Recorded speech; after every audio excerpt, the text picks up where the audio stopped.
120 personas estaban encerradas en una habitación de Jerusalén cuando, sin previo aviso, el aire de la calle cambió.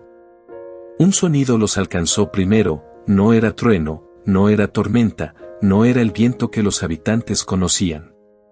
Era algo que rugía con propósito, llenando la casa entera como si quisiera respirarla. Y entonces apareció el fuego. No quemaba la madera ni las cortinas. Se dividía en lenguas y se posaba sobre cada cabeza. Lo que ocurrió en esa habitación esa mañana cambió a esas 120 personas para siempre, y, a partir de ellas, al mundo entero. Habían pasado 10 días desde que Jesús ascendió al cielo, y los discípulos seguían en Jerusalén tal como Él se los había ordenado. No regresaron a Galilea. No volvieron a sus barcas.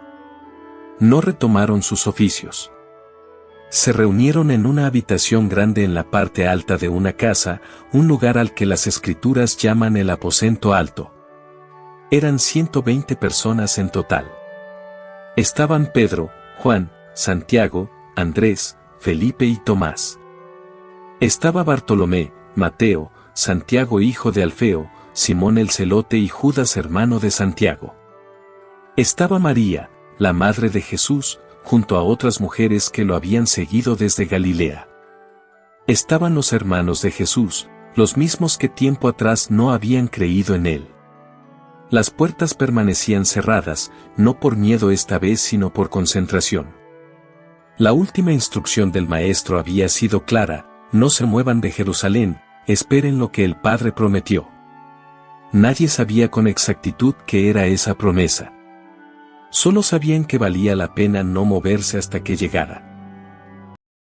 Lo que sucedió en esos 10 días de espera no aparece narrado con detalle, pero las Escrituras dejan claro lo esencial: perseveraban unánimes en oración. Esa palabra, unánimes, es importante. No estaban discutiendo sobre quién sería el más grande. No estaban negociando posiciones de liderazgo. No estaban repasando los desaires del pasado. Estaban juntos, orando con un mismo corazón. Pedro, que pocas semanas antes había negado al Maestro 3 veces, oraba al lado del mismo Juan que había escuchado esas negaciones. Tomás, que había exigido pruebas para creer, oraba con los hermanos a quienes les había dudado. María, la madre de Jesús, oraba al lado de los hermanos de Jesús, hombres que durante años habían pensado que su hermano estaba fuera de sí. La habitación olía a aceite de las lámparas y a pan compartido. Las voces subían y bajaban en oraciones a media voz, en salmos cantados, en silencios largos. Cada amanecer encontraba a los mismos 120 rostros sosteniendo la misma postura interior. Y cada noche, sin que llegara la respuesta, volvían a esperar. El 10º día era una fecha que todo Israel conocía. Era la fiesta de las semanas, la celebración que los judíos llamaban Shavuot y que los griegos conocían como Pentecostés, porque caía 50 días después de la Pascua. Era una de las 3 grandes festividades por las que los varones de Israel debían subir a Jerusalén. Por eso la ciudad estaba desbordada. Había peregrinos venidos de todos los rincones del imperio, judíos de Partía y de Media, de Mesopotamia y de Capadocia, de Egipto y de Roma, de Creta y de Arabia. Hablaban dialectos distintos, vestían túnicas distintas, traían el polvo de caminos distintos. Las calles de Jerusalén eran un río humano que se movía hacia el templo desde antes del amanecer. Mientras tanto, en el aposento alto, los 120 se reunieron como cada mañana. La luz del primer sol entraba ya por la ventana. Se sentaron en círculo, comenzaron a orar. No pasaron muchos minutos antes de que el aire mismo de la habitación comenzara a cambiar. Lo primero que llegó fue el sonido. Vino de arriba, del cielo abierto, y descendió sobre la casa con una fuerza que no se parecía a nada que esos hombres y mujeres hubieran escuchado antes. Lucas lo describe con la única palabra que se le acerca, como un viento recio, un viento huracanado. Pero quien estaba dentro sabía que no era exactamente viento, porque las cortinas no se movían igual, las páginas de los rollos no volaban como hubieran volado en una tormenta. El sonido era lo que tenía la naturaleza del viento. La casa entera se llenó de él. No quedó esquina silenciosa. No quedó respiración tranquila. Cada uno de los 120 sintió como aquel rugido los rodeaba, los atravesaba, les quitaba la capacidad de pensar en otra cosa. Algunos se levantaron. Otros se quedaron de rodillas. Pedro miró a Juan, Juan miró a María. Nadie dijo nada porque no había palabras todavía. Sabían que estaba pasando lo que el maestro había prometido. Pero todavía faltaba la parte más extraña. Y entonces apareció el fuego. No bajó como una sola llama enorme. No se posó en el centro de la habitación como una hoguera. Se dividió. Se repartió. Lucas, siempre meticuloso, escribe que vieron lenguas como de fuego que se asentaron sobre cada uno de ellos. Cada cabeza recibió la suya. Pedro tuvo una llama propia sobre él. Juan, otra. María, otra. Cada uno de los 120 tuvo sobre su frente una lengua de fuego que ardía sin quemar el cabello, que iluminaba sin consumir, que estaba ahí como una marca visible de que algo invisible acababa de entrar en ellos.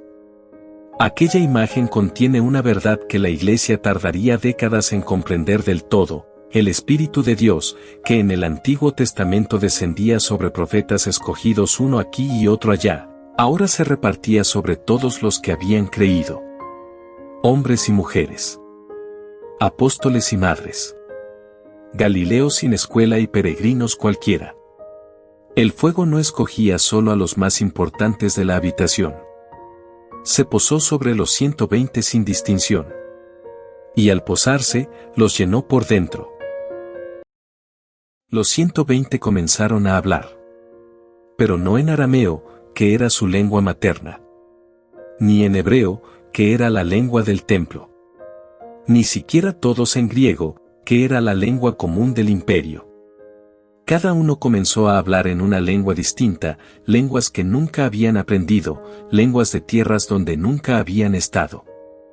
Pedro, pescador de Galilea sin estudios formales, abrió la boca y de ella salió un dialecto del norte de Asia Menor. Otro discípulo hablaba en latín de Roma. Otro en la lengua de los partos. Otro en la lengua copta de Egipto. La habitación se llenó de un coro de idiomas que ningún oído humano había escuchado jamás bajo el mismo techo. Y todos hablaban de lo mismo. Lucas lo registra con claridad: hablaban las maravillas de Dios. No estaban improvisando saludos turísticos. Estaban anunciando lo que Dios había hecho en Cristo, en lenguas que sus propios labios no entendían. El sonido salió de la casa. Atravesó las paredes. Bajó por la escalera exterior. Cruzó la calle estrecha. Y llegó a oídos de la multitud que se movía hacia el templo. El ruido sacó a la gente de las calles vecinas. Peregrinos que iban camino al templo se desviaron hacia la casa para ver de dónde salía aquel coro extraño. En cuestión de minutos, una multitud se había juntado afuera del aposento alto. Y entonces ocurrió la segunda parte del milagro. Cada peregrino, sin importar de qué rincón del imperio venía, escuchaba a los discípulos hablar en su propia lengua materna. Un parto escuchaba parto. Un romano escuchaba latín. Un cretense escuchaba la lengua de Creta. Un árabe escuchaba árabe. Lucas registra con detalle el desconcierto: ¿no son galileos todos los que están hablando? ¿Cómo es posible entonces que cada uno de nosotros los oiga en su propio dialecto? Algunos se quedaron sin palabras. Otros se reían nerviosos. Otros, sin saber qué decir, ofrecieron la única explicación que se les ocurrió: están borrachos, están llenos de mosto. Era una acusación absurda, porque ni siquiera eran las 9 de la mañana. Pero cuando la mente humana tropieza con algo que no puede explicar, Prefiere inventar una mentira pequeña antes que aceptar una verdad demasiado grande. Y entonces ocurrió algo que ningún testigo presencial habría podido predecir semanas antes. Pedro, el mismo Pedro que 53 días antes había negado a Jesús delante de una sirvienta en el patio del sumo sacerdote, se puso de pie. No subió a un púlpito. No tenía notas escritas. Salió a la calle, se paró delante de aquella multitud de miles de personas, levantó la voz y comenzó a predicar. Su voz no temblaba. Sus ojos no buscaban una salida. Era el mismo hombre que había llorado amargamente en la madrugada del juicio, ahora hablando con una autoridad que ni él mismo sabía que tenía. La autoridad no venía de su carisma. Venía del fuego que acababa de posarse sobre su cabeza.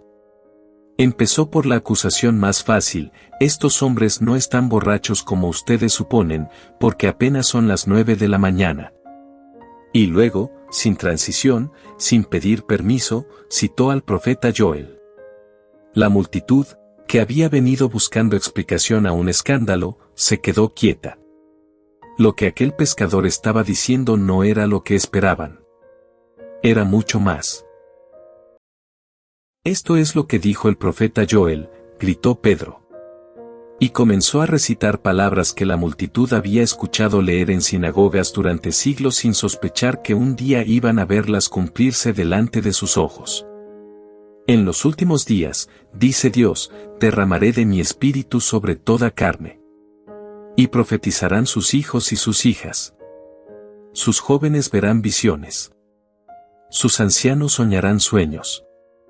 Y de cierto sobre mis siervos y sobre mis siervas derramaré de mi espíritu en aquellos días, y profetizarán.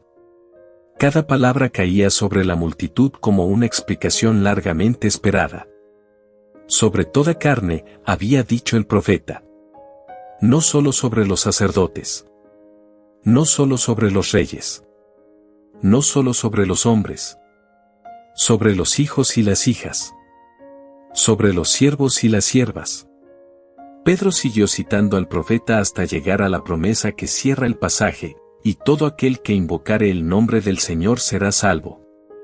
Y entonces, sin dejar respirar a la multitud, hizo el giro que nadie esperaba. Pasó de Joel a Jesús. De la profecía a la persona. De lo que se había prometido a quien lo había cumplido. Pedro habló de Jesús de Nazaret, varón aprobado por Dios entre ustedes con maravillas, prodigios y señales. Habló de cómo, conforme al determinado consejo de Dios, había sido entregado, y como manos inicuas lo habían crucificado y matado. Habló de cómo Dios lo había levantado, sueltos los dolores de la muerte, porque era imposible que la muerte lo retuviera. Citó al rey David, recordando que el patriarca había muerto y su sepulcro estaba con ellos hasta ese día, pero que David, siendo profeta, había hablado de la resurrección del Cristo. A este Jesús resucitó Dios, dijo Pedro, de lo cual todos nosotros somos testigos. Y entonces lanzó la frase que partió la mañana en dos: a este Jesús a quien ustedes crucificaron, Dios lo ha hecho Señor y Cristo. Aquellas palabras cayeron como un golpe seco sobre la multitud. La acusación era directa, sin disfraz. Y Lucas escribe que al oír esto, se compungieron de corazón.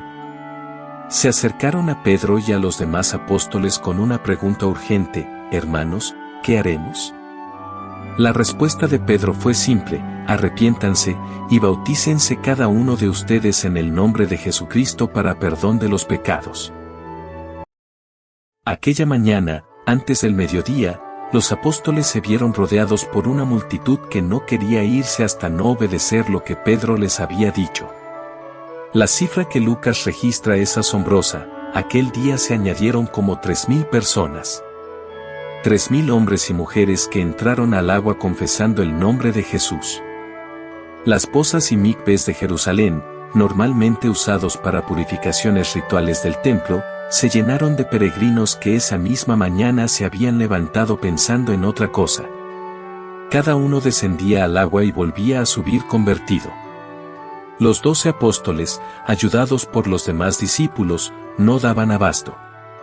Imagina la escena, el sol ya alto sobre Jerusalén, las calles atestadas, las pozas llenas, una fila tras otra de personas esperando ser bautizadas. Galileos sin entrenamiento teológico bautizando a partos cultos, a romanos influyentes, a egipcios mayores que ellos. La barrera del idioma no importaba ya. La barrera de la cultura no importaba ya. El fuego que se había repartido sobre 120 cabezas en una habitación cerrada acababa de salir a la calle y de transformar 3000 vidas más en una sola jornada. Ese mismo día, sin que nadie cortara una cinta ni firmara un acta, nació la iglesia. Lucas describe con 4 pinceladas lo que ocurrió desde aquella tarde en adelante. Perseveraban en la doctrina de los apóstoles. Perseveraban en la comunión unos con otros. Perseveraban en el partimiento del pan. Perseveraban en las oraciones. 4 perseverancias. 4 hábitos que sostendrían a la primera generación de cristianos en medio de un imperio que pronto los iba a perseguir. Aquellas casas que abrieron sus puertas para que los nuevos discípulos se reunieran no tenían letrero afuera. No había sistema de contribuciones formal. No había estatuto de incorporación. Lo que había era una manera nueva de vivir, tenían en común todas las cosas, vendían sus propiedades para ayudar al que tenía necesidad, partían el pan en las casas con alegría y sencillez de corazón. Lucas añade un detalle que vale la pena leer despacio: tenían favor con todo el pueblo, y el Señor añadía cada día a los que habían de ser salvos. La iglesia no nació como una institución.